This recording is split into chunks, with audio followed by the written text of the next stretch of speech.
okay, so I believe both sides believe that God is divine being, and so if he's a divine being, he's unlike anything on this world. So to try to interpret or understand him would be pretty hard to do because we don't even understand our own brains on a scientific level, let alone something like a triune God or even a single one person.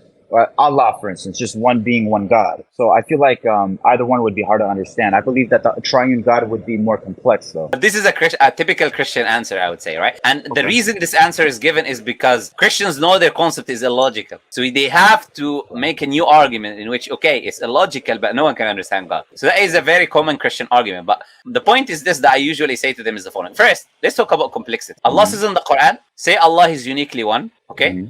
The eternal, the absolute, everyone depends on him. He depends on no one or nothing.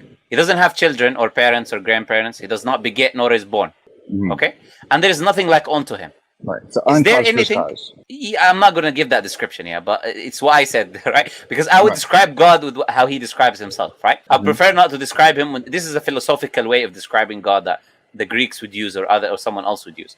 I would describe God the way God described himself. I think the way that I described him, it's a lot more easier to understand than to say uncle's cause, right? So, one, uniquely one entity, independent, self-sufficient, does not beget nor is born, and there is nothing like unto him.